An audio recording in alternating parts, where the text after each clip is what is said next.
It is 6 o'clock. We'll go ahead and get started. Call our first curriculum council meeting to order, and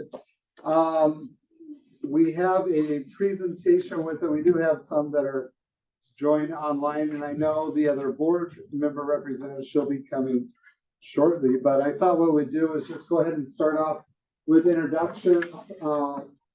And we'll start with Lisa, if you just want to introduce yourself, what your role is in the school district, and we'll go around. Lisa Detman-Webb. And let's add one more, and why you, I'll qualify that. Wanted to serve on the curriculum council, or were willing to serve on the curriculum council? Go ahead. All right, Lisa Detman-Webb. I am a high school English teacher. I teach AP language, speech, and several other of our English courses. My 31st year of teaching. Curriculum, obviously, over my past 31 years has been the core of my life.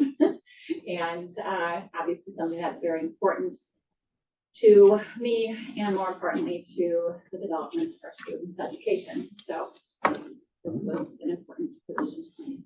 Great. Volunteer. Sarah Bosch, the Director of Instruction. It's in my title. And I'm obviously very passionate. Great. Hi, everyone. I'm Amy G, K-5 Director of Instruction. 33rd year in education, so I think it took a long time. I had 23 of those years in the Waterford Graded School District, and then came here for the last 10, and moved from a teaching role and gifted and talented role into this role here. And I continue to look through the lens of both teacher and have had students of my own children came through this district. So I see things from many different perspectives. We were kind of at an interesting point with policy work in developing this council. So it's only right that we help serve on this council. But I think it'll be important to just have a stepping stone in this process now, where we can bring some of our decisions to a group. There'll be one forthcoming later this year with our MAP adoption coming, and so we're looking forward to just utilizing this group of people to get feedback and in a sense share what we've gone through in making these decisions, so that maybe that reassures people that there's a lot of people involved in this work, mainly our educators, our teachers in the district, who play a hand in this. And we don't have as many here tonight. We're trying to keep a balance of who's on this committee, but know that you'll soon see behind the scenes how often the teachers are involved in these decisions as they should be. I'm Brooke Lyles, my first year in Elkhorn, my 21st year in teaching. I'm a special ed teacher at Westside, and I actually one of my master's degrees in curriculum, so I thought this is a passion of mine as well, and very invested because my children attend Elkhorn as well. I'm Lauren Entwistle. I am a 6th grade reading teacher at Jackson. I am a product of Elkhorn School District and graduated from here. I've taught here for 7 years. Love this town, love this district. Happy to serve on it. So I'm Tammy Fisher, and I am the principal at Jackson Elementary, and I am the veteran elementary principal, so I said I would do this, and I'm excited about it because I really do take pride in being instructional leader as well as everyday principal. So this is, I think, my 32nd year in education, 20 in Elkhorn. I'm Sarah Arnold. I've been teaching for a while. That's all we need to say about that.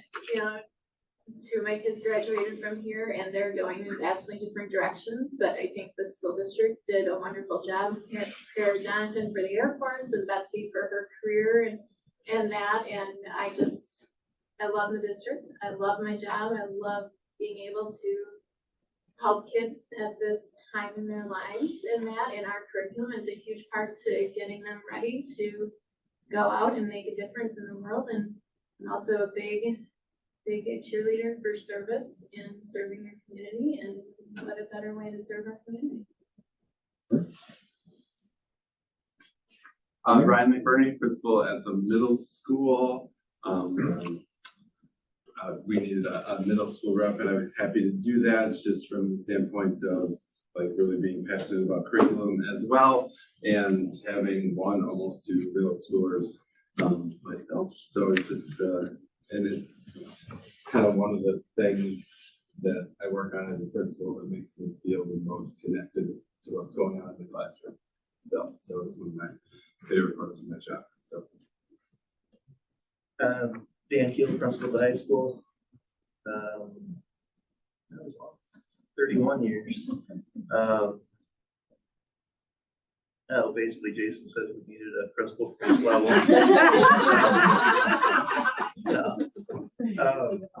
Obviously, curriculum's been something at the high school that's been questioned, and it's fine. And I think it's good to question it. It's good to look at it. And there's no way that me in my position can know everything that's going on in every classroom all the time. But I do think it's more transparency. It makes you more comfortable. Absolutely, let's do it. I have a vast amount of trust in the teachers that I have, great staff, and it's a learning experience, and I think it can only be positive. Yeah, the council members just introducing themselves, the role, and then why they wanted to serve on the curriculum council or will vote. Thanks, so I'll just jump in. I'm Kathy Kostak. I'm the newest member of the Elkhorn School Board, and just kind of jumping in with both feet. I've got a couple of kids that have graduated from the district as well. Taught 1,000 years ago, it seems like. So I'm coming at it with a couple different hats on, and looking forward to being part of this group. Very good. Since the parents aren't a part of the council yet, and I know we have some that are online, and in these type of meetings, we don't have that level of dialogue and so forth. So we'll just hold, and then when we get to a selection process, then we'll talk about how we want to set that up and so forth, and perhaps have an opportunity. So Adam. Adam Andre, current board member. I guess I'm sorry to everybody because this was originally my idea to do this. We had a budget retreat, budget council, budget committees, all that, and I had asked originally for a curriculum committee, and this was a much better plan to get a lot of different people from a lot of different stakeholders involved. I think it's good for the board to hear from everybody from different perspectives. So I appreciate everybody coming. Sorry, we made you come in. Great hearing stuff. So yeah, I'm actually really looking forward. This is something that I wanted to tackle since I came on the board, and here we are. So looking forward to it. And thank you all. All right. In looking at this council, I'm Jason Tablet, superintendent. Prior to coming to Elkhorn, I always wore the hat as a principal first, and the two stops I had as a principal and then as a superintendent. As also the director of curriculum and instruction. That was just something I did in an area that I was really passionate. So it was actually an adjustment for me to come to a location that was a larger district that actually had a director of curriculum instruction, because I was in kind of handing that off, or not having my hands in it as much. And I know my replacement, he was Mr. Westcott, very much empowered, and the prior director of curriculum instruction, he shared that, Kathy, that he was really not heavily involved in that piece, but we have a wonderful team and a process and a tradition that's been established. But it is an area that I am passionate about, and we're going to talk next about the overview of the council's roles and responsibilities. Then we thought we'd review the mission, vision, commitments, profile of the graduate. We wanted to establish kind of a foundational baseline of what we have, where we're at, review some of that assessment data. I know for Adam, you're in that data retreat, but we really felt that the council having that background information, so some of it will be a little bit of repeat from that data retreat. And then each year we'll go through and just have one meeting where we go through that data, that instruction, and some of those updates. And then we talked about doing the selection of parents. We'll talk about that policy. We'll have more discussion on how we want to go about that. And as you go through, I actually have the policy clipped in the presentation. And you'll see that it's really open-ended from there and how we work on Now, also according to the policy, this is the current makeup. We have 2 board members, Adam Andre and Kathy Kostock. They were selected by the board president as she selects for the different committees. I know she selected from a number, I think there were 3 that had volunteered and said they'd like to serve on that, and she made that selection. Myself, by policy, and Amy and Sarah, it may sound very noble that we want to, it's not a choice, that by position, by policy, they have to be on the committee. So I'm glad that they both wanted to anyway, but yeah.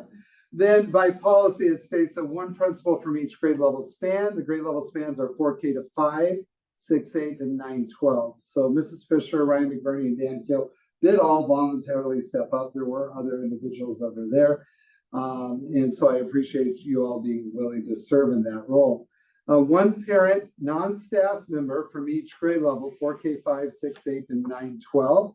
And this is to be determined at the first meeting. So we'll talk about that. We had a very large response. So we'll have some discussion around that and how we want to proceed in that selection. And 1 to 2 educators from each level, 4K, 5. I had sent out a email inviting all staff members that were interested in serving on the curriculum committee, that they could submit their names and be considered.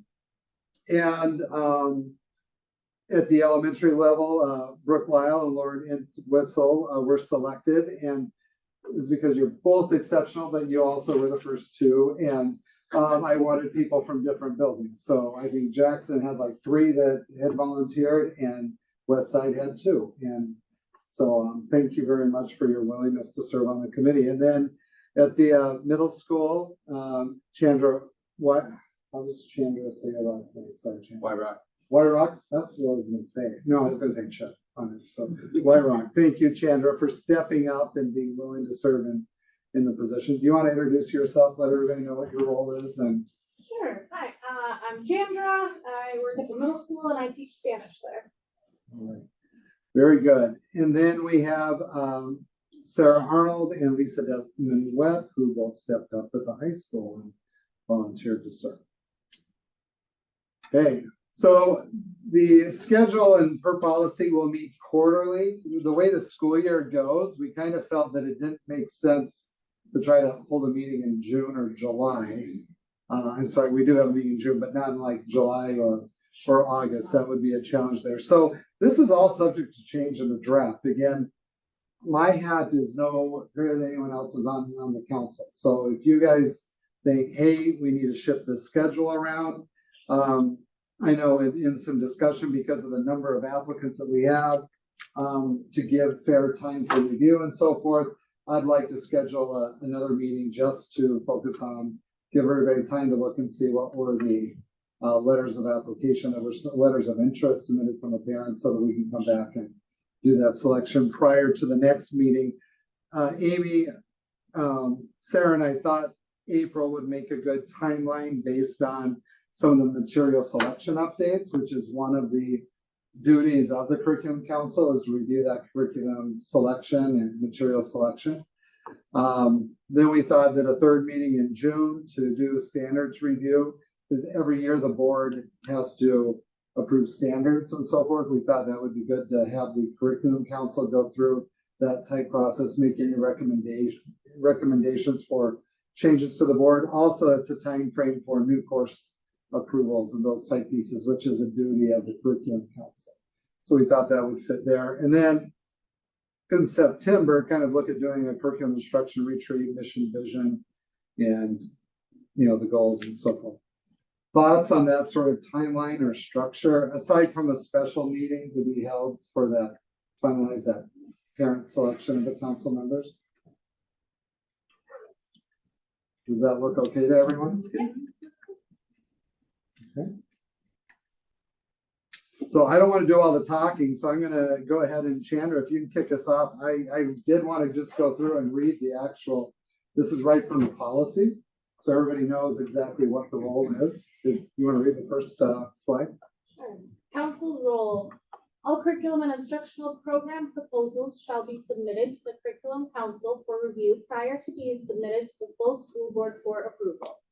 The Curriculum Council shall be comprised of a minimum of 2 board members who are appointed annually by the board president, superintendent, directors of instruction, 1 principal and 1 parent, non-staff from each level, and 1 to 2 educators from each level.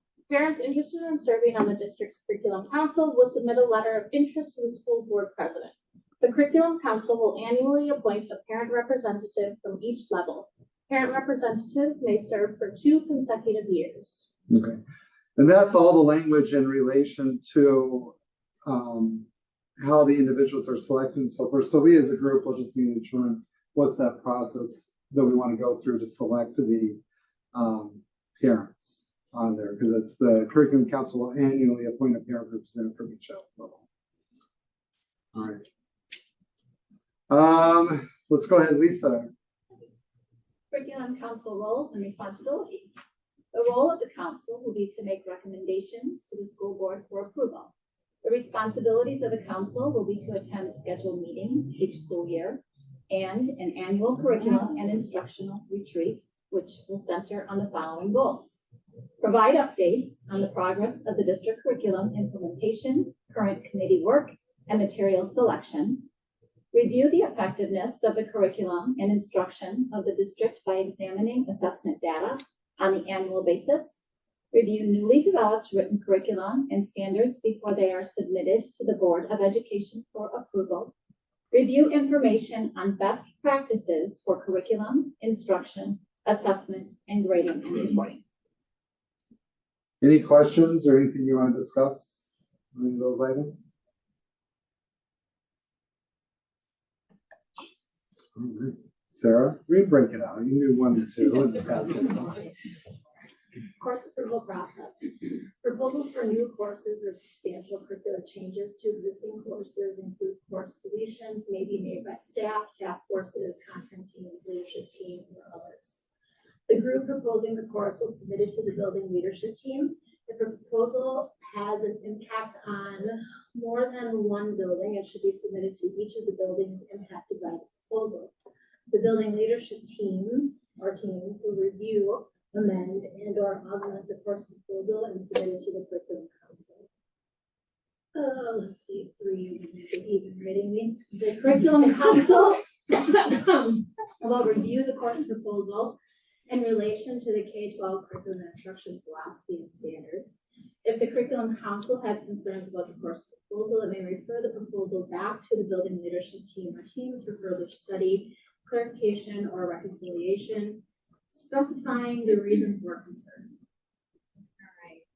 Step 4, the Curriculum Council will present the course proposals to the district administrator. The district administrator or designee will then present all new courses and substantial changes to existing courses to the school board for approval. Course approvals with budgetary or staffing implications will proceed through the budget development process for required board approval. So really the same process for course approvals, with the exception that the Curriculum Council will review it as well prior to that. And typically the designee, it's the director of curriculum instruction and the instructors that are proposing those courses who generally present that to the board for final approval. Just so this committee knows, course proposals are due by May 1st, which is why we have June to be the approval process. Yeah. And when they're proposing a course in May 1st, it's not for the coming school year, it's actually for the following school year. So it's a rather lengthy process to do that. If we're gonna do name changes or substantial curricular changes, so it's basically gonna be the same right now. If there's smaller changes, we can just do those. Yeah, but it's not a substantial change to the course. Yeah, if you're just recoding, renaming, it's fine. Other questions or thoughts? All right. Program approval process. Brooke, let's just do 1 each so everybody can get involved. Yeah. I like it. All right.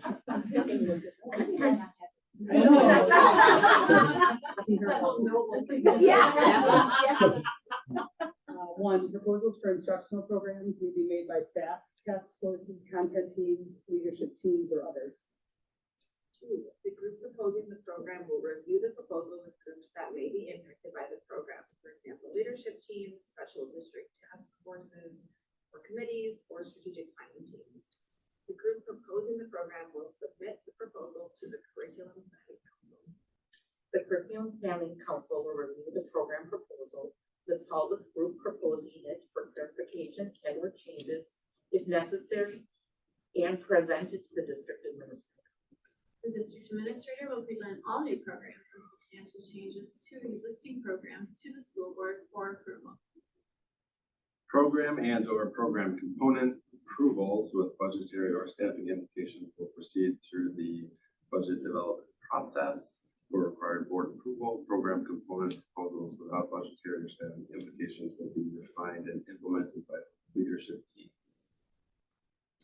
Okay, I think this one could be a little bit interesting, and because we do get I get a lot of program proposals that get sent to me from outside organizations or task force and so forth. So I think it's probably good that could be an agenda item that I can share with them. Well, you're more than welcome to share your proposal with the well, still it's going through the leadership team and then the council, because you got to make sure that it makes sense and in that relation. But I think it's an opportunity that they can present it, and it's more so expands that group a little bit more in regards to who they want to make those proposals to. Any other questions or thoughts? Yes. I just have a question. Do we have a definition of what is, are we defining instructional programs? I do not.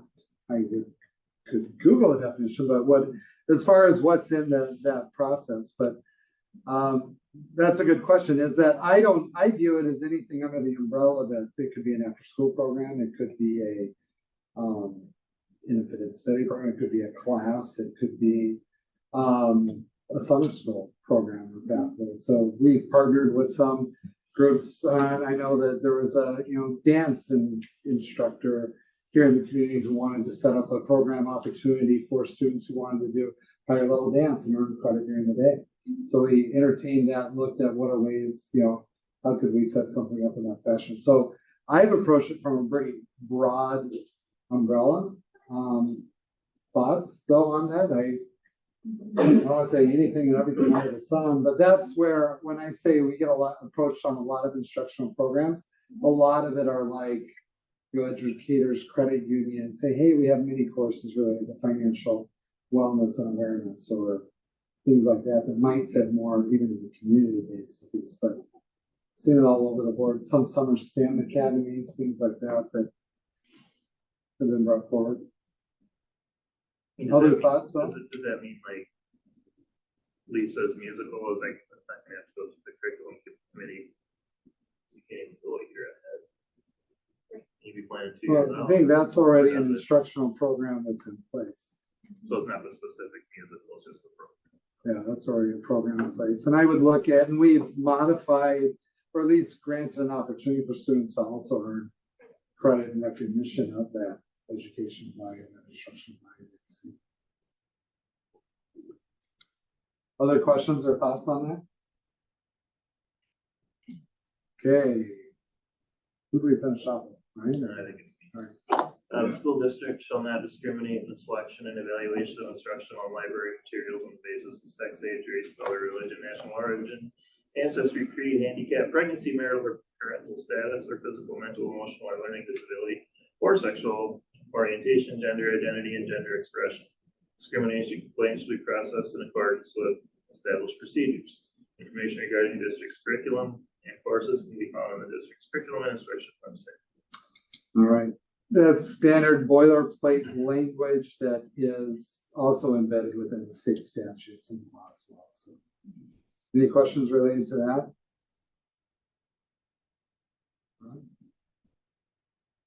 I thought we'd then, as part of that foundation, look at what our mission statement is as a school district, because again, when we're looking at that curriculum instruction, everything should be driving towards what is that end goal? What do we want our students leaving us with? So Kathy, would you mind reading the mission statement? Sure. Mission statement: Elkhorn area schools in partnership with the community are dedicated to providing an education that challenges every student to continually improve and to excel as a respectful, responsible, and productive member of society.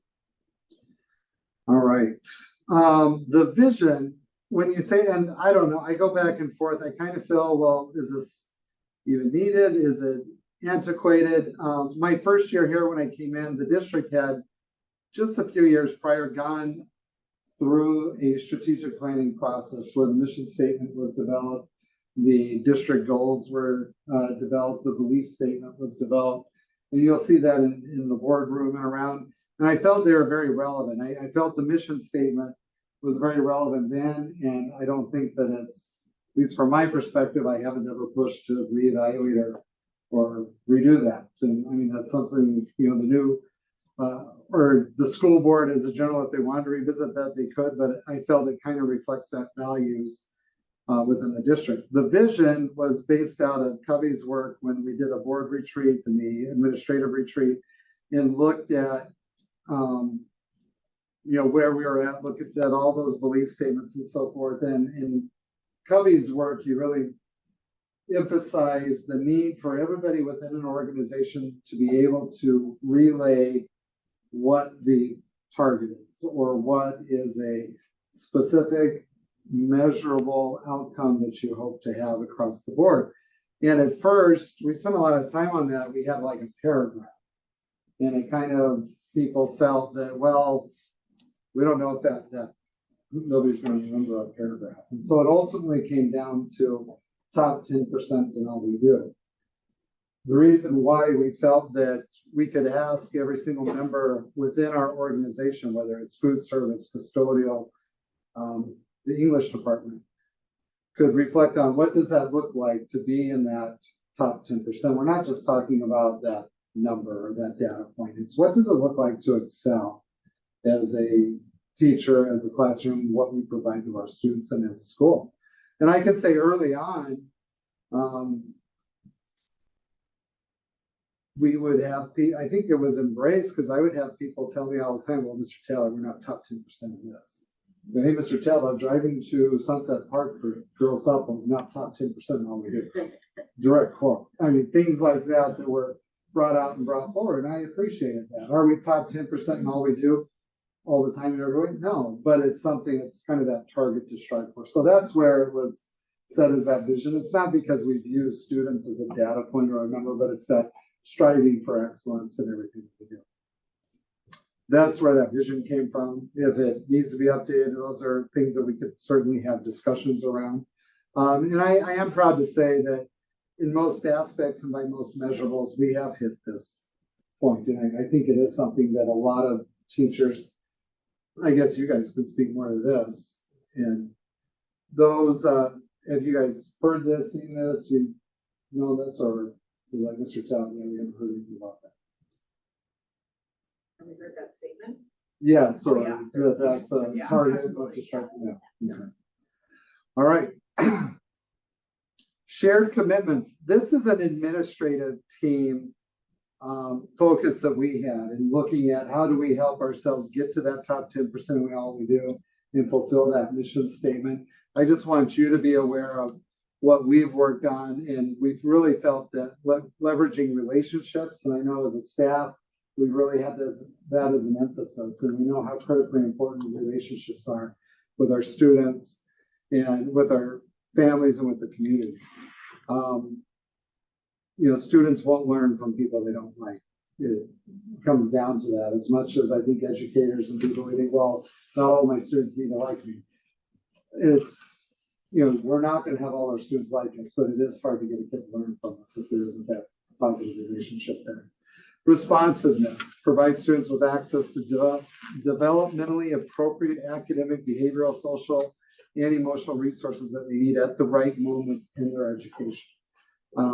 You can look at that as that's part of our response to intervention program, but it's much more than that because it's also about how are our high flyers doing? Are we challenging them appropriately? Are we moving them along as they needed? I know that the admin team in particular, they know that my biggest pet peeve about education, our structure and how we're set up is that we group kids based on their data manufacture.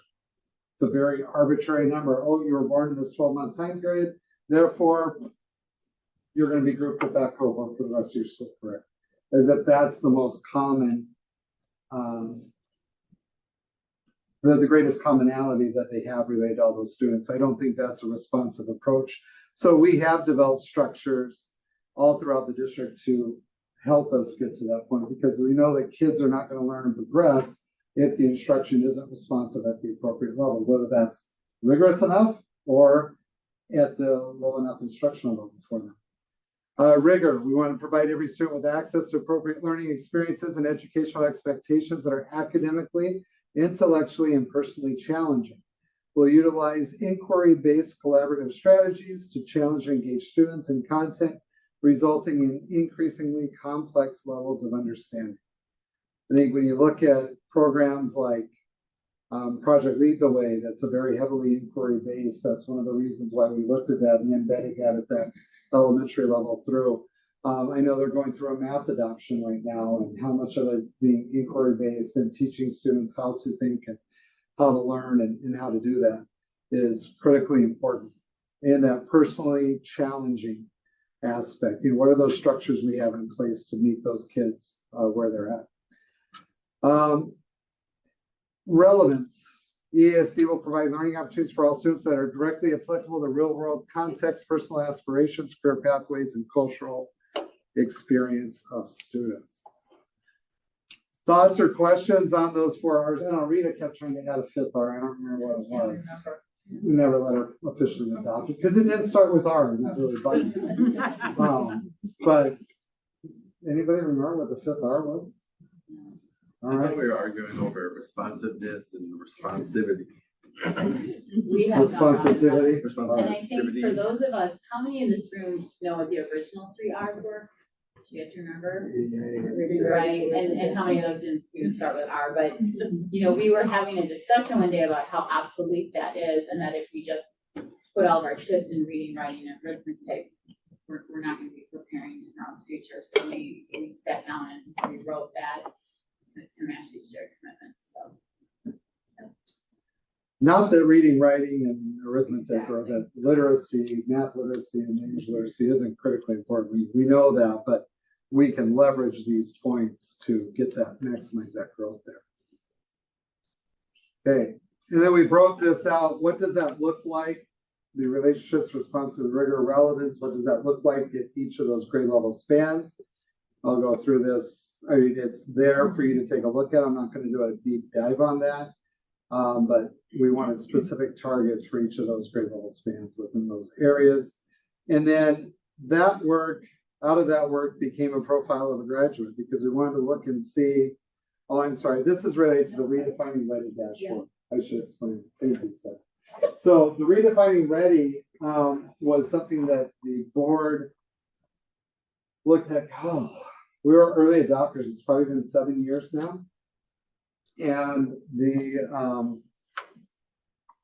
Association of Superintendents and WASB and even ASA, they looked at Redefining Ready and recognized that students are much more than just that test score. And post-secondary success, whether that's going into the workforce, into the college level, or into the university level, or into the military, there's a lot of correlation between being successful in these 4 areas: the critical thinking skills, academic skills, communication, and the career navigation. That's how we broke them out. And then we wanted to look at targets within each of those areas, because they found that if you're Redefining Ready, it's life ready, college and career ready, and then life ready. And they have different metrics that they found that really help, for lack of a better term, predict or identify when students are going to be ready in each of those areas, meaning they're going to be likely to be successful, stay in college, stay in that pathway, or whatever it is that they choose. So we broke that out to look at what does that look like for students in K-5 up through 9-12. Again, you'll have this presentation, so I'll just share the critical thinking skills. So for K-5, we want to make sure that each student would have an experience of creating and using principles of Project Lead the Way design within that critical thinking. If you're not familiar, the project at the elementary level, that includes biomedical science, computer science, and engineering. So starting in 4K up through 5th grade, all of our students, boys and girls, have that embedded within their science program. Each student would have a 3.0 core GPA. And again, this is at the middle school. That's something to strive for. I don't know, what percent are you at 3.0 or above, Ryan? On the spot. Well, it's on a later slide. Okay, we can wait on that. Okay, That's fine. thanks. And again, are we going to get 100% on? I'm leery of when you have that target, but that is the success point that they've identified. Actually, a high school with 2.8 GPA, and they have a much greater likelihood of being successful in post-secondary pursuits. The middle school set that slightly higher at 3.0. It's just that benchmark for them to strive for. At the high school, it was to strive to have each student will graduate with a dual credit course or an industry recognized credential. So putting some of that focus, and those have been there for years, we are the highest number of dual credit courses of any high school in the state of Wisconsin. That's not on a ratio per pupil. That's just flat out. No high school in the state of Wisconsin has more dual credit courses completed by their students, including SPASH. SPASH is the largest, right? Around 2,500 students or something. That's the leaders in the state. No other high school has, in our region, has more industry recognized credentials. So that's an area that we continue to work on and expand. I know at our youth apprenticeship night, we had a great turnout there. So the profile of a graduate was developed, and again, these were outcomes based on that redefining ready metrics and working with feedback from the business partners that we had, as well as all the work that we've done. And you may see these posters around the different buildings. These are the areas that we had hoped that our students, when they're graduating, that they would leave us with. So Chandra, do you mind reading, just looking at the Navigator one, you want to go ahead and read those skills that we hope they have? The purple part or? Yeah, well, it's the same. Oh, okay. But you can read from the little print if you want. Demonstrates the ability to work independently and collaboratively within a group to promote learning, increase productivity, and achieve common goals. Apply coursework to real-world situations. Demonstrate skills required to overcome obstacles and maximize talent. Understand local labor markets, labor market data and trends, and apply these factors to your career interests. Develop employability skills. Communicate personal portfolio. Develop financial literacy competence. All right. So again, these are a lot of, and we put this under the Navigator title just so that it's really focusing on students having that skill set and ability to navigate, identify what they need to do, working collaboratively and productively. And critical skills here that are really important for our students. And again, we as a district, we're agnostic as to which pathway the students choose. And we talk a lot with students and families about creating what we refer to as stackable credentials. So when we want you to graduate with a dual credit or a certification, it's not because we're like, hey, great, you've got your welding certification, now go be a welder for the rest of your life. That's not what we're saying necessarily. We're saying now you have an industry-based certification that no matter what you pursue in life, you have a skill that you can put on your resume and it's going to help and build on that. My son, I practically had to force him because he didn't want to leave the high school to take the machining academy over at Gateway his senior year. He ended up loving it. And he earned, I believe, 3 or 4 certifications from Gateway for having that machining courses. He's not doing machining right now, but he's in a parallel industry serving in the Army, working in the tech industry and on spy planes and equipments where he has that skill, that technology background, that understanding that it doesn't hurt. It's a stackable credential. It's always going to be there for him. And that's what we want our students to have and understand. And I've been at business partnership meetings we had an event within the region where there was a young lady she's from Mugwanago who had completed her CNA. So she, starting in her junior year, she was making $30 an hour during the school year as a CNA at a assisted living facility. And then when it came summertime, she was getting overtime and they bumped her rate up to $35 an hour because she was working full-time in the summer.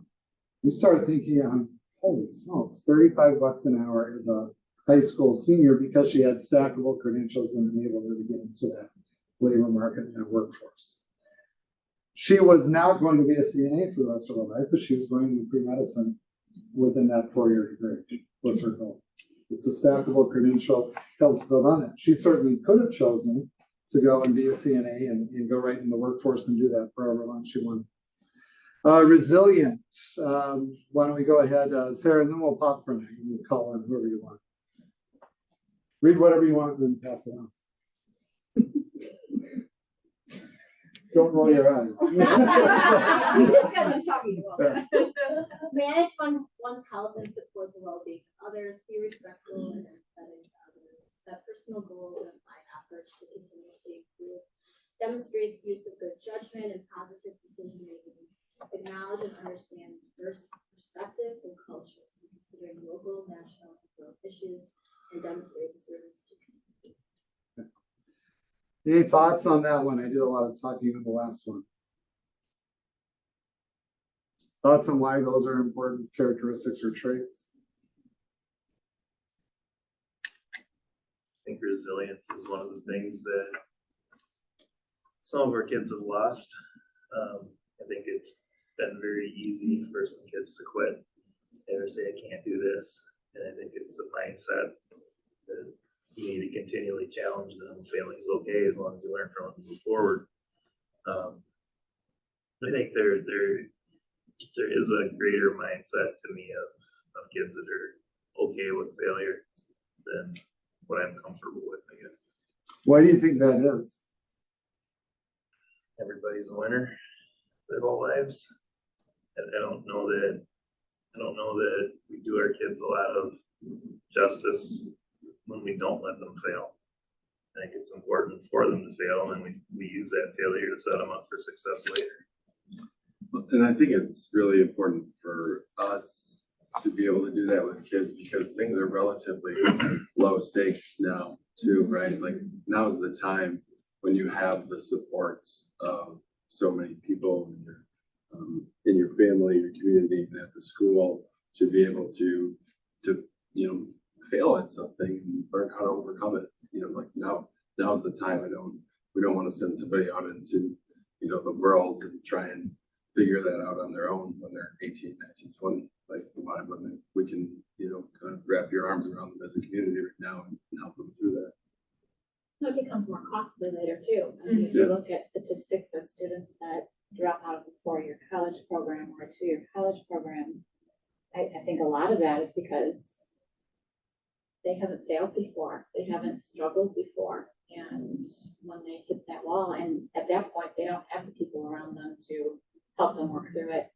And it's the same thing in the workforce. They get into a position and suddenly, they don't know how to ask for help or don't know how to communicate that, I don't necessarily know what I'm doing here. And so they either leave the job or they're told to leave the job. They can't articulate their problem, or they're not willing to articulate the problem. I think part of what we have to do, and we think about the time teachers, administrators, counselors spend on trying to build kids up, build their confidence, tell them it's okay to fail, and it's a huge part of what we need to do with kids. I mean, not necessarily curriculum, but it's what we do.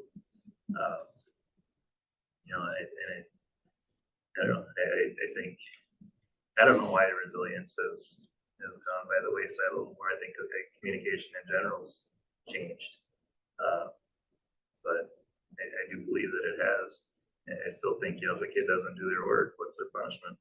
Do your work. You don't get to just say I'm not going to do it. You do it now. You're going to do it on my time. You're on your own time versus when you could have done it on my time. It's too easy to let them out of things, I think. I think like what you said about fail, like it's a 4-letter word to our kids. If I fail, that's it. That's the end. There's nothing else I can do to it. And that first bullet of managing one's health and the support and well-being of others. The only way they're going to be able to work through it and possibly articulate their problem is if they realize this is a problem.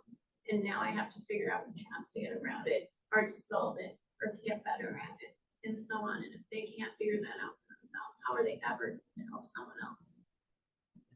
I think it also goes back to relationships. When, you know, so every year that I've been here, one of our top goals is building relationships, productive relationships with kids, and building production. If you're a classroom teacher, you're building those relationships between your kids in your class.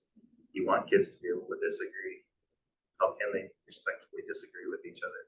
You know, I think those are skills that the kids need to learn. You know, it's not okay to disagree and throw up the wall. You know, and it's resilience is it's everything to become successful in life. One of my concerns on this list is one that I've struggled with as a parent, and part of it is where we live and I don't want to say a lack of diversity, because I think we do have a much greater level of diversity than we think of, but that acknowledge and understand diverse perspectives and cultures when considering local, national, and world issues. I'm concerned as a superintendent because I do get reports with, and I spoke to one of our students who was Black and a senior last year, and I asked him, because I had heard some of the rumbling of the use of the N-word and, you know, complaints from parents when, you know, had an elementary kid who had, you know, another kid in class making gorilla signs and sounds at them and stuff like that. How are we handling it? How are we helping our kids have that tolerance and understanding? And, you know, I asked him just point blank, so, you know, the kids, would they use the N-word with you much? So, oh, all the time. But like, you know, we're playing basketball, but it's okay. You know, my friends, they just do it. But I get worried and concerned, are we leaving, you know, these students where we don't have a significant Black population within our community, giving them the impression that they're going out, they're using those slanderous terms and those words, and then going, are they prepared to leave that bubble and interact and be appropriate? And do they realize how hurtful or how damaging those words are? And, or our Latino students and so forth, when just in those basic interactions, you know, how do we prepare them for that and kind of stamp out or eliminate some of that? Because he told me, well, it's okay when my friends do it, but I was playing basketball over here at Jackson, and a little kid from the elementary level came up and he said, hey, you don't mind if I call you the N-word, do you? So, yeah, I'd really rather you didn't. I said, oh, that's all right. I'm going to call you that anyway.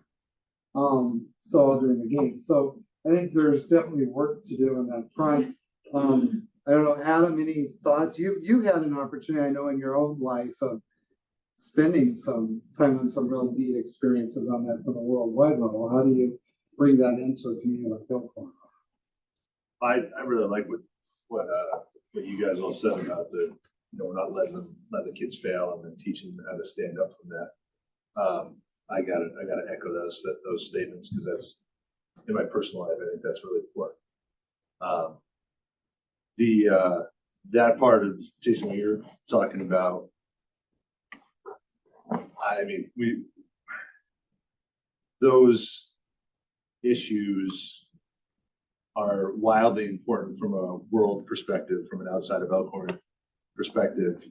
How do we deal with teaching the kids and helping guide the kids within the school district and in the school and in the classroom, where we all understand that when, and I don't mind saying this, when we have some narrow-minded parents that might be saying differently at home. So how do we teach those kids and almost combat what their teachers are saying, or excuse me, their parents are saying when they say, well, it's, you know, the N-word isn't that bad.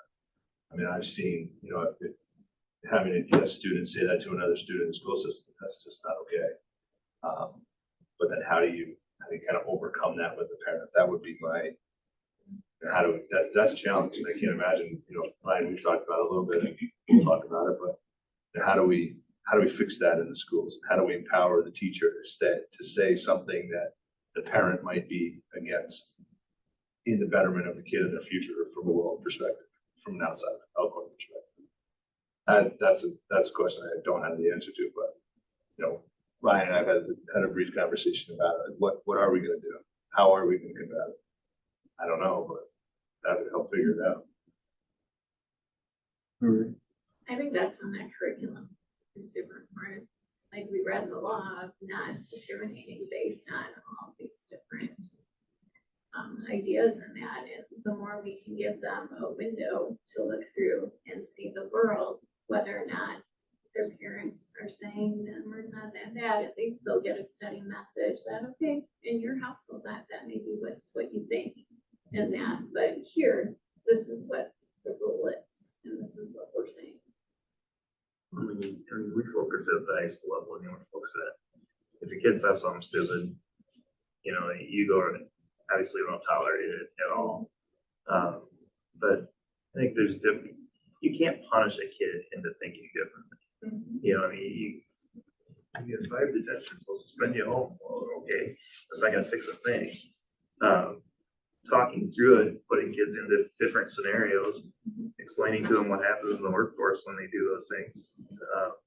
You know, I mean, those are, for high school kids, are very real things that you know, they're on the doorstep. We had a kid in Hawaii that said something stupid. He's gone. One time, you know, and he learned real quick. And it was a kid that a couple weeks later, I talked to him about how he's talking about women, and had a conversation. Obviously, I didn't teach him because he said something similar at work. He got bounced. You know, but those are the real things. I do agree in the curriculum. You know, trying to make things relevant, trying to get kids to talk about issues, and you know, teachers stay neutral. They'll be devil's advocate. We have to teach kids how to think and how to, you know, think for themselves. That's where those relationships become really important too. Yeah. To be able to have that, especially with high school students. The beauty about working with high school students is you can have a really honest conversation with high school students and do it in a way that's not imposing your own views, but helping them work through, this is, you know, how I'm gonna need to operate out in the world. The stakes are very high within this area. We've seen a lot of people in the professional work setting.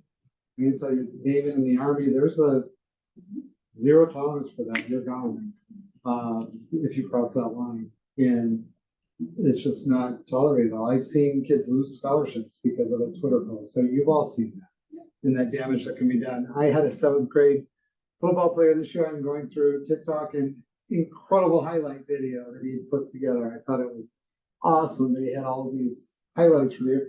The song that he chose, I didn't know there was a song out there that used the N-word so many times. And so I reached out to his dad. I'm like, hey, great highlight video. You should probably have him change the soundtrack. You wouldn't want the college coaches, I'm kind of joking, but dad's all like that, you know, to see this highlight video. And these are all these kids these days. I told him he should switch it, but won't listen to me. I'm like, all right. Like, who's the parent here? But then I reached out to Paul Jacobson, who was his coach. I said, we tell him to take it down and fix that. Paul pulled him aside and switched it and changed the music. It's a great little highlight video. But it's that conversation needing to have to be there. Because I would hate for, who knows, you never know. Maybe he does become great and have these aspirations, and then somebody 6 years down the road pulls up his TikTok Josh Hader. video. Perfect example. Yeah. We'll go back and pull something he said in high school. Yeah. Critical thinker. I don't remember her. Amy, go ahead. I can take that. That was Sarah's turn again. It's not Sarah's turn. Develop strong foundational skills, demonstrate flexibility and application of those skills, engage in rigorous academic challenges, reflect and critique ideas, build on knowledge and apply to new situations, engage in complex problem solving, inquiry, and design of innovative solutions to overcome obstacles or to improve outcomes, and evaluate ideas and information sources for validity, relevance, and impact. thoughts on any of those? Ask employers what they want, somebody who can work on their own, someone who can figure things out.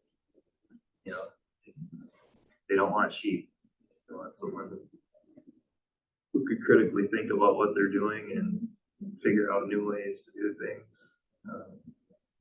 Those are the money makers of the future, people who can do that. Well, the work world constantly changing with technology and everything, you have to be able to adapt. Even in college, colleges aren't teaching kids necessarily what the employers want. They're sometimes jumping through hoops to show that they've done this, they have this level, and the employers are going to teach them how to do it their way anyway.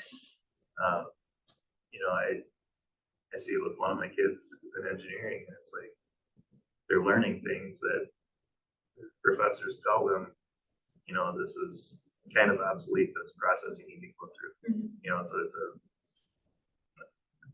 thought process that you need to go through. But the reality is, when they get out, they're going to be, wherever they get their job, they're going to fall into what they want them to do, how they want to do things. And most people, I don't know, Chris Strattier always said, it's we don't hire people to fall in line, we create a new line. You know, and I think that's what employers want. Well, this is the basis of what rigor really is. I mean, if we're looking at having students engage in something rigorous, it's critical thinking. I think it shows too how interconnected these skills are though as well, right? You can't be a critical thinker without being a risk taker. And you can't do that without having enough resilience to know that you might not be successful on that risk you're taking. I think that bottom one, well, the very top one, develop those strong foundational skills. This may sound goofy, but one of the most impactful moments for me as an educator was watching, it was either The Voice or American Idol years ago. And it was one of the contestants who got up and he basically shared with everyone how he got to that point in spite of the school system, in spite of his choral director and people not believing that they could get there. And it just really, I'm like, oh, it gave me this pit in my stomach that I hope that every single student that leaves us, I know that's high aspiration that every single student would feel that way, but I want our students to have that foundational skills that are so strong that they feel like they got where they were at because of the quality education that they received. I remember thinking when I went to college, holy smokes, this is easy. Because Bible High School had such high standards in the instruction, and they did a really great job of preparing me for college. I would love for most of our students to feel like this is a piece of cake because Elkhorn Area High School prepared me for that. The bottom one, though, I love AI, I love technology, but that evaluation of ideas, information, and sources for validity, relevance, and impact, it's getting pretty scary how good the AI is getting at taking someone's likeness and their voice and making them say things that they absolutely did not say. I've seen some incredible videos where I'm like, there's no way Jim Harbaugh said that. And I went, look, yeah, he didn't say it. It was just totally dubbed over by AI. So that evaluation of information sources and relevant, I think that's going to be so critically important for students as they move forward in the future. Any other thoughts on critical thinkers? Communicator.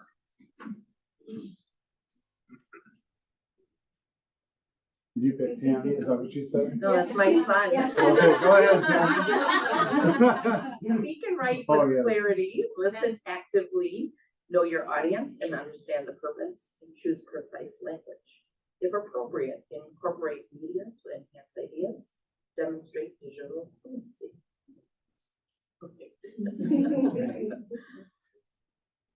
Thoughts on that? Well, just thinking of my youngest right up there, shy as can be in elementary, wouldn't speak to most people, and now is a communication major and creative writing and doing internships where he's leading and he's on the newspaper. It's just the things that they can overcome, and giving the experiences he had in Elkhorn that made him feel confident in himself, in a more global world than just little old Elkhorn. But he did not start like that. And now that's his area of emphasis in college, where, you know, I'm so proud of where he's come from, being that little shy kid that didn't even want to come to kindergarten because he had a good old time at his daycare.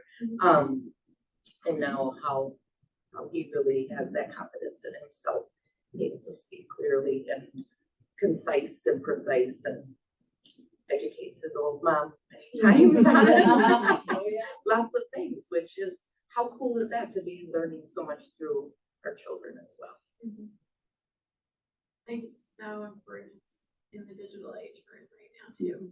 They're so accustomed to hiding behind a phone or a screen, and writing in that fashion rather than what we're expecting, or meeting our expectations with grammar and written language and so on. So it's so important that someone's at least holding their feet to the fire on actually communicating. I will say, as a parent of two high school, like, I have enjoyed that about Elkhorn, is the blend that goes with like keeping up with the times. But both of my daughters that are in high school right now, like, have taken like the speech classes and stuff. Like, I'm just so thankful that they still have opportunities to write, like not digitally all the time, but actually sit down and write or speak. And I think our district does a really good job, like, of all these things. It's really neat to see as now I'm an educator here, but as a parent, all these years watching my kids grow and the opportunities that our district blends together so well to prepare them for the future. And it's such a young age. Like, I really feel like to see it now with the senior in high school as it's built, it's really neat to see the time and effort that's put into it.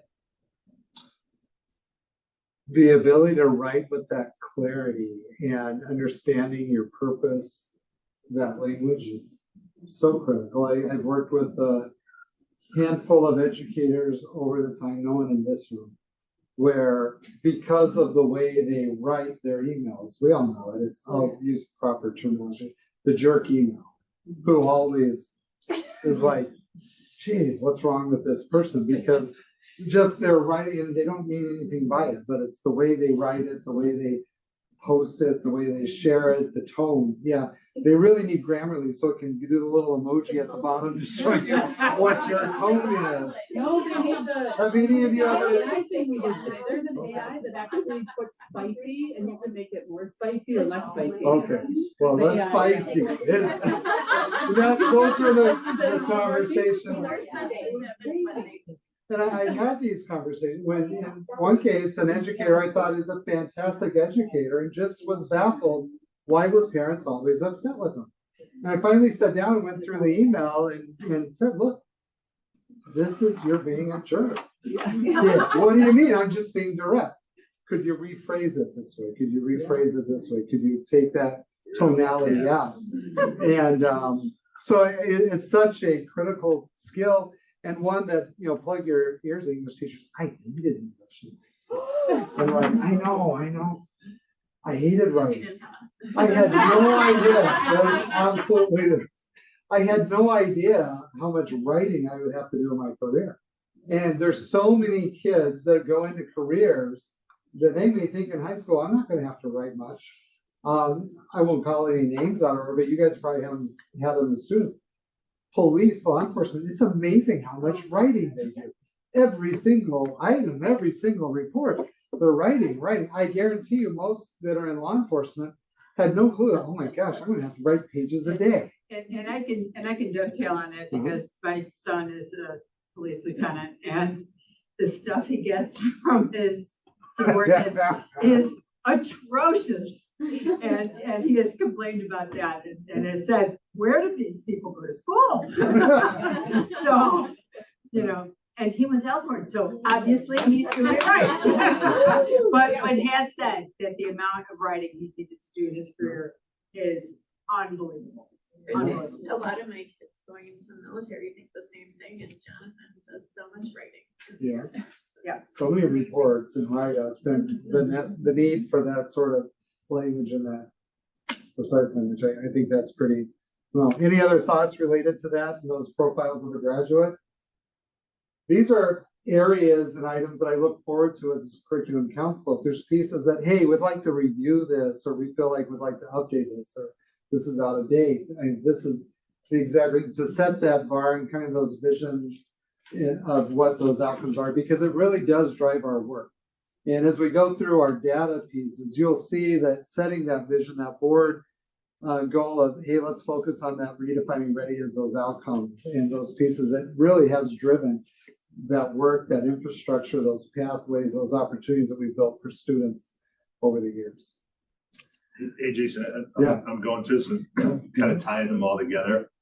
A word, as I'm looking at the communicator and everything there, a word that I think kind of ties all this together would be a student being authentically you. So authentically them as an individual student. And to, the social media comments, the kids they're all on the same TikTok, they're on the same social media. My 15-year-old, I made her call Napa Auto Parts to ask for a light because she just went on the internet and said, well, I'm just going to search here. So encouraging them to become authentically their own person, giving them the ability to be a communicator, giving them the ability to be a good worker, to not just fall in line and be their own. And one thing, Dan, you said about the respectfully disagreeing too, it's okay to disagree. And so they are allowed to disagree with one another. Teach them that that's okay. I mean, when I debate things, I don't like being in a conversation with a like-minded person because it doesn't help me become a better debater. Or it doesn't help me be a better person. I'm just going to be in a powder keg having the same conversation, and it's just going to boil over. But if you put me in a room with somebody that disagrees with me, I can learn from them. They can learn from me, and you then become your more authentic self, if you will. So I kind of like how that all ties everything together. I think one of the coolest things though that it started last year was the e-portfolio presentations after graduate. This is what you see.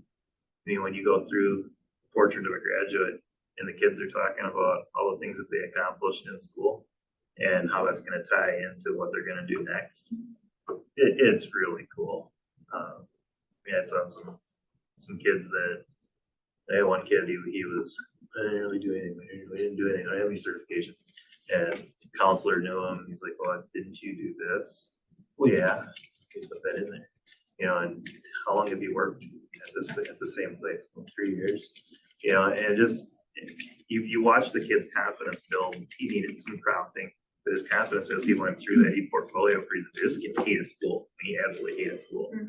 But when he left, he was smiling, laughing, shaking hands, and just very happy with it. You just had to show him what he did. He couldn't really come up with that on his own, but some of them were so cool. Some of those were so cool watching what the kids had accomplished over 4 years. Yeah, and did that kind of capture the thought process? And I like that, being able to be their authentic selves. I liked how you said it the first time before I was ready to take the notes, and then able to share their ideas, perspectives in a respectful, confident manner. I know Mr. Westcott and the board had adopted kind of a saying, it's okay to disagree, but not be disagreeable. And so that was something that they really tried to focus on, that, yeah, we need to have that dialogue. We want them to understand how to do it without how do you do it? You lose, and we talked about this at the opening in service today. It's important to share our ideas and share our perspectives, but not do so in a way, I use the term using hyperbole, or that's so outrageous that you just lose the other perspective. People just tune you out or turn you off once you get to that level. Okay. We'll have time in the future. Those are things that we can review and add on if you have thoughts on that. I'll go through this fairly quickly because I do want to get us out at 7:30, but overall school performance review. And again, we'll have a data retreat in the fall. This is my soapbox. Well, I'm really pushing this at the state level, leading a charge with DPI. I had a meeting with Jill Underly, thank you, last Friday, and her representative. They do have an initiative going on right now where they're looking at the cut scores, but they're following the same process they did last time. This is an area that I think a lot of educators don't understand, the public, for the most part, don't understand, and even school leaders. The room full of superintendents are like, oh, I had no idea. It's critically important that we understand this. And I thought, I don't want to be disagreeable. I've known Governor Evers for years. He was really good friends with my former superintendent. And I've worked on a number of task forces at the state level working with him, but I feel that there is no single individual that's done more harm to education in the state of Wisconsin than Governor Evers. And it wasn't intentional. I feel it was unintentional, but it's really painted a misperception in regards to the state of education in Wisconsin. And you can Google it. I just grabbed 2 snippets, but you'll see headlines all over the place. Fewer than half of Wisconsin students were proficient in math and language according to 2022 standards. Abysmal reading scores in Wisconsin. What's this say? Causes, effects, solutions. We have a whole new unfunded mandate of Act 20, which is only going to partially fund all this work that we have to do on the science of reading and modifying this because of a lack of understanding of the cut scores and how that's set up. Now, it's a little bit more nuanced than that. That's a little more simplistic, but the reality is there's this perception that abysmal reading scores in Wisconsin, therefore we need to fix it. Not recognizing that Wisconsin is amongst the top 10 states in reading in the nation. So why do people think we have abysmal scores in reading and math? And it goes back to an action that Governor Evers took and going into my 3rd year as a superintendent in Wheatland. My first 2 years, and those that have been in education will remember for a while, you were teaching at Randall. What was the percent of students in Randall that were proficient and or advanced when you were teaching in Randall? Oh, it was up about 90%. It's very great. You were higher than Wheatland. Wheatland was in the low 90s. Yeah. Randall was probably like 96 or 97. We were literally setting our school goals. We'll move from the 93% of our students proficient advanced to 95%. You know, and then Paris was over there with Kevin Gayhart's uncle. And we would tease them that they were filling in the bubbles at home because they would have 100% of their students proficient advanced in every single grade level. And David Mills from Salem, he would tease, you got to have at least one pencil chewer over there. Come on. And they were good at picking the right student to exempt out taking the test. But the fact is, what happened is the cut scores were for English and language arts were around the 25th percentile. It varied from grade to grade, but that was on average about where that cut score was. So if a student scored at the 25th percentile or above, they were considered proficient. In math, the cut scores were actually higher back then than English. They were around the 35th percentile.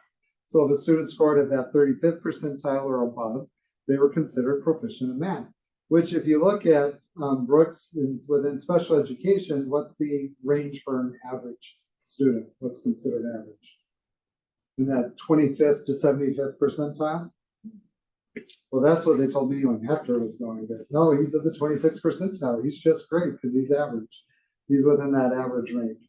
Now, we do response to intervention if the student's below the 30th percentile. We might reach up a little higher. Okay. Nobody, and we're at a very high level when we start doing that tier 2 intervention. Most districts will look at the 20th percentile range, but we'll reach up and grab a little higher than that. What I would ask any school district, well, shouldn't any student who's not proficient be in a tier 2 intervention? If we were to look at that, it's kind of an outrageous number. So this is a little snapshot, but you can go right to, I hyperlinked it. So when I share the presentation, you can go play with this and explore it, and I'll pull this chart up. But these are the cut scores. And what Governor Evers did is he put together this task force, and he said, I feel that we need greater innovation in education in Wisconsin, so we should set really high cut scores. And back at that time, Massachusetts had the highest in the nation. He aligned into Massachusetts, which was at the very top end of NAEP. This is what's considered proficient based on the NAEP range. This is below 243 is basic, then it goes proficient up to that cut, and then it goes into the advanced range. You'll see in order to be proficient in Wisconsin in 8th grade reading, you actually have to, only Tennessee and Kansas have higher cuts. I can guarantee you those weren't done necessarily intentionally. It was just this group that they pulled together, and they set those cut scores. Everywhere else, and I've been up to the state on different bills related to education to testify, and inevitably it always comes up, well, gee, we need to get our act together. Iowa really has their act together. Their students are much more proficient than ours are. Well, where's Iowa's cut scores? All it is, it's the difference in the cut scores. Okay, these are different tests, different cuts, different measures. So you can click on this link. It'll take you right to NAEP's website here. And you can look at 2019 was the last time they did this study. They're probably due for one because then they took off from COVID. But you can go all the way back to 2007. But if you look at fourth grade mathematics, here we are right there at the very top. On that, math is actually a lower cut score now than ELA. So if you thought, well, gee, Elkhorn, and we just knock it out of the park on math because our math is better than ELA. Well, the ELA cut scores are high. We might be doing better comparably speaking, but you got to take a deeper dive at that. Now, keep in mind, look at where this is for fourth grade. It's fairly high, but if you kick this up to eighth grade, it jumps up quite a bit. This has a significant impact on our middle schools in the state of Wisconsin that are grades 6, 7, and 8, because what's considered proficient in fifth grade is about 15 percentile points less than what's considered proficient in eighth grade. So statistically, the way they measure growth and whether a kid's staying on track is they look at a 3-year window and a look back. And so they look and they say, oh, wow, look, there's all these eighth graders that were proficient in fifth grade, but they're not proficient now. Therefore, they get penalized and negative scores on their school report card. They also do a look forward. And they'll look forward and they'll say, oh, look, they're proficient in high school, but that look back showed them as not proficient. So the high school gets extra credit because they moved them up. But the high school cut scores, the ACT, is actually quite a bit lower than what this threshold is. For math, to be considered proficient in math in eighth grade, off the top of my head, I believe that represents the 78th percentile. So statistically speaking, if we're right on the regular norm average, 22% of our students would be proficient in eighth grade math. And do you know what the proficiency level is, Ryan? We can pull it up at some point here, but I just want you to be aware of that. And that's something that working with the state, not because we want to dumb down the standards, we want what is truly reflective of the student. We know that, even if it's in that average range, that 40th to 60th percentile range, whatever that is, there should be a reasonable cut score because it does have huge implications on what people's perception is of the state of education in our state. Tens of millions of dollars have been put behind Act 20 because of the false perception that we're lacking in reading compared to other states. And what's even more baffling is they choose a state to model that is way below us on their performance and academic achievement because they simply moved from the really bottom level up a little bit, which kudos to them. I'm proud of Mississippi, way to go. But it's not what I would want to model our state after. Here's the state of Mississippi. These are the states that test 90% or more on the ACT, which gives you a comparative from that national sense. Utah is the only state higher than the state of Wisconsin on that academic achievement at that high school level. When you take the other factor, before we tested all students on the ACT, it was Minnesota was the only state higher. And we would go back and forth with Minnesota. We've been a top achieving state for years upon years upon years. So now our reading is based off of their model moving forward. Okay. Just wanted to share that so everybody has an idea. This is the NWA study, which gives you an idea of the average. To be proficient in reading, you need to be at the 66th percentile. So if the state is at or above the national average, they would have 33% of their students proficient in reading. I believe if we go back to that headline, this was post-COVID, so we know there was a downturn there. Fewer than half.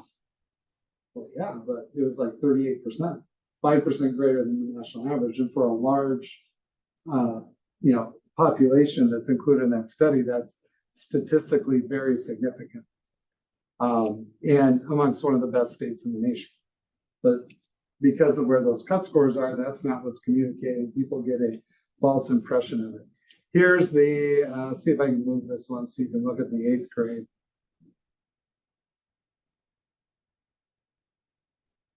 It's a little finicky. 74.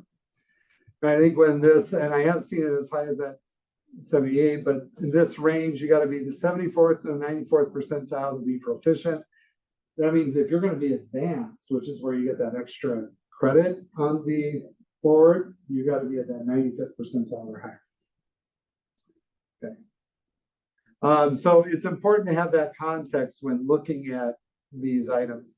Furthermore, the state exam has changed significantly over the years. They've even changed different tests, and they've tried to keep them fairly similar and comparable.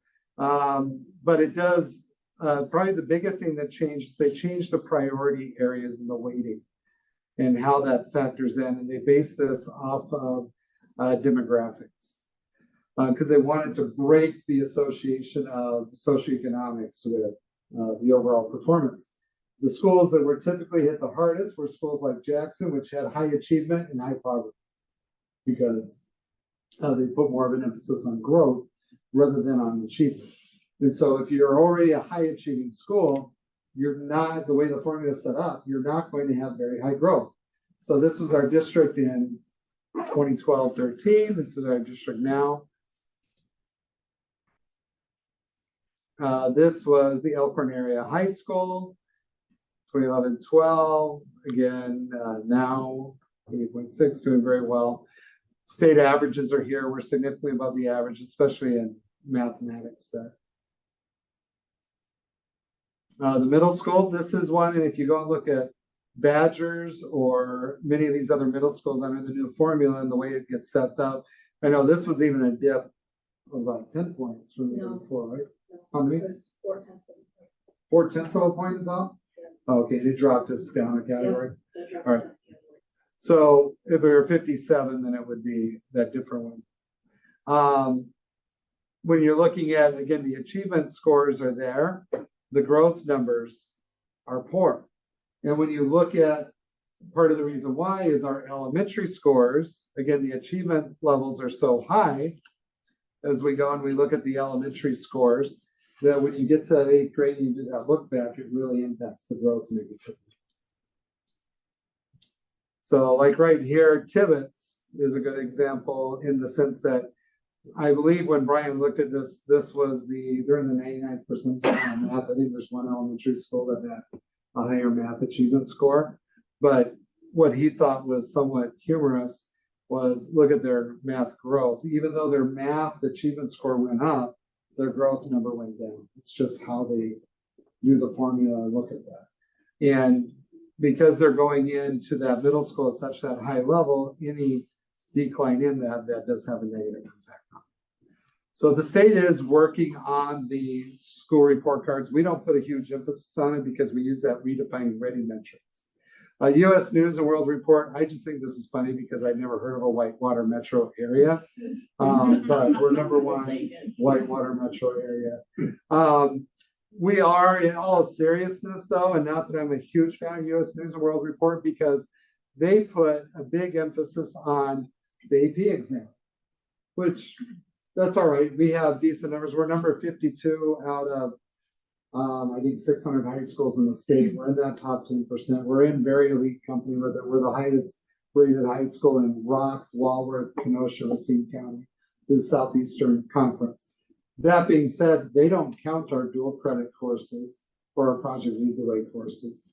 If those were counted in, we'd probably be #1 in the state if those numbers were factored in to the measurement. And I'm not going to push AP exam only to try to get a different ranking. We're agnostic on what that pathway is. AP is great for some students and it's applicable, but I don't care, beyond that. I do want to celebrate the team across all of our charter schools and all the work they did. Last year, I believe, was the first 100% graduation rate that we see. We're always right up there. And this is huge because, well, part of it might be because they took the prison out. Yeah. Because year after year after year, when you saw that we were 99 or 98% graduation rate, all of the kids that we served within our school system, for the most part, graduate. We follow them, we track them, we get them across the finish line. But because we're the county seat, the old law would put the kids who are in prison, would put them on our books. So they might come from Whitefish Bay, or I'm sure it was loaded with Whitefish Bay kids.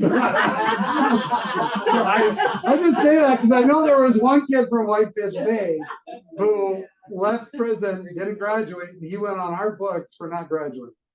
And we lobbied up at the state, and they got that changed. We got that. That's one of my, yes, we got that changed. But don't count these kids that aren't from our district on us for not graduating because they went to prison in Walworth County.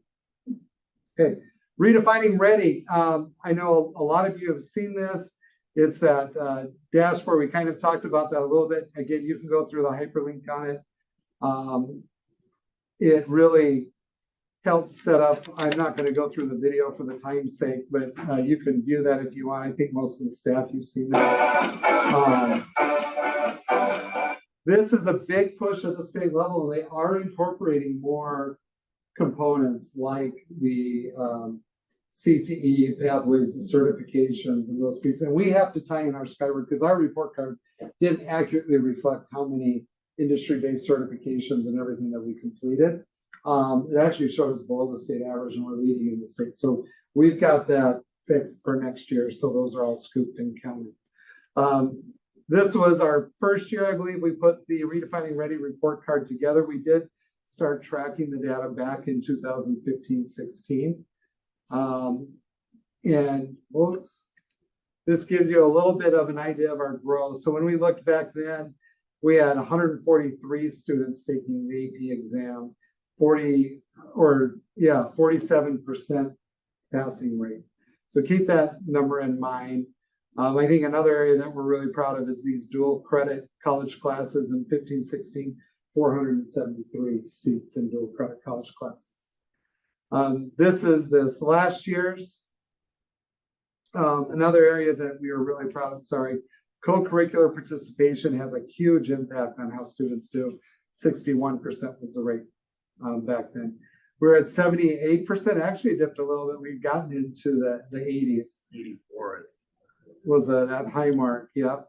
But when we're looking at taking AP courses, 386, and this has dipped down a little bit, not because of a lack of rigor or move away from it. I just think we have so many offerings that are rich. Because if you look at our dual credit college courses, 2,630. That's an average of 2.6 per high school student. And again, we don't want kids in classes they shouldn't be in there, but that's a lot of effort from the teachers to either get their classes set up so they can be counted as dual credit, or having those pathways where the students can take advantage of those opportunities. Project Lead the Way and Gateway courses, Whitewater courses, Blackhawk courses. We have anything I'm missing there for the most part. We also extended this down and asked the elementary and the middle schools to look at what do they feel would be that pathway or building up to what would be redefining ready. So you'll see things like self-regulation, community service, student growth on MAP testing, that attendance rate. Again, these are all factors that were identified as critical points for students and that success rate. So they're looking at that and tracking those metrics as well. And you'll see a significant gain in the co-curricular participation at that level. I'm very passionate about this area because kids involved in co-curriculars will average a full letter grade higher. Their attendance will be greater and their graduation rates are significantly higher. It's phenomenal. That's why we put the support behind and co-curriculars, whether it's clubs, sports, service organizations, all of those pieces. And you get a lot of bang for the buck for the kids involved in those programs. And then the elementary level charts are there for you as well. Okay, I wanted to go back and take the last few minutes. And I know I emailed out to everybody the list of everybody who submitted an interest level or letter of interest to serve on the Curriculum Council. I also have hard copy packets, which Jody separated by the grade level spans.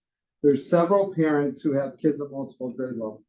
So when we go to make that decision, it's again, one parent from each grade level, but somebody could be, they're eligible to be considered at multiple grade level spans.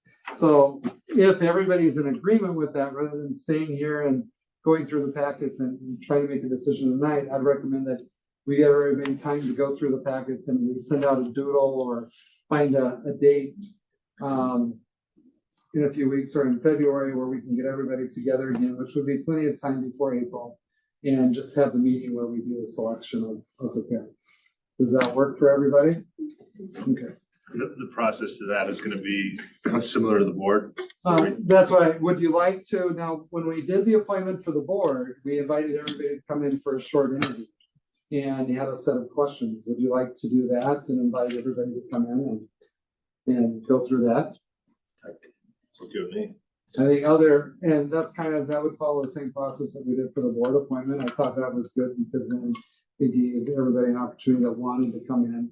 We did have some who dropped at that point because they didn't want to do the interview piece, but that was all right. I think it's really hard to tell from a letter of interest. Yeah. So I really like Okay. that idea.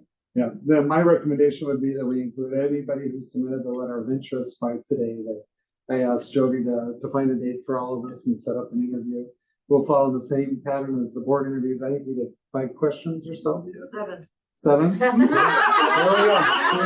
And you had what, 10 minutes or 15 minutes? We were on we had 15 minutes. You know what? And everybody, Everybody went pretty quick. I think everybody was under 10. They were, which was amazing because the prior time we did it, we had a few that went way over, like somebody that went a half hour. Well, and coming from that perspective, it was nice that we kind of round robin, what one person was directing all 7 questions, and then the next candidate went up, and then the same 7 questions were asked by another person. Yeah. But it was the same consistent, so you knew what was coming. You had the questions ahead of time. You had an opportunity to prepare. You knew what was coming at you, and everything was consistent. So, yeah. All right. Does that sound good? Yeah. To everybody? Okay.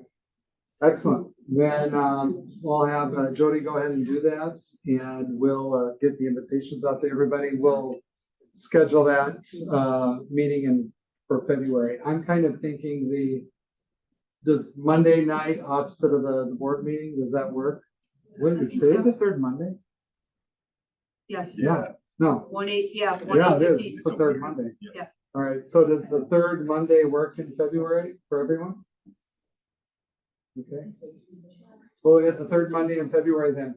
Looking at the conversation for April, is there anything else? I put this slide in here so that after the conversation today, and we can always add it later. You don't have to think of it right at this moment. But if there's items that you'd like to be added for discussion on that April meeting, get those to me and we can consider that for admissions. Jason, the 3rd Monday is not going to work because we don't have school that day. So, what days? Why It's don't we have school school that? Is it in-service day? Well, There's still a lot of that. What is it? It's winter break. It's not that we don't have school, but no one's contract that day. Oh, okay.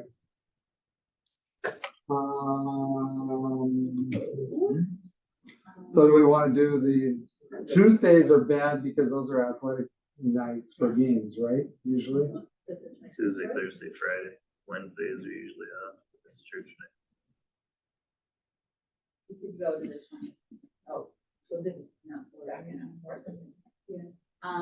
The 5th, we could, let's see, February 5th is coming up. We could do the first Monday. That's 3 weeks, basically. Okay. No, of course, oh, no, never mind, sorry, not course motion in here. Okay. Huh? I was afraid it was our Like course start at, election day. yes, start at 3 or 4. It's department leaders. So February 5th does work for people? What start time works for people?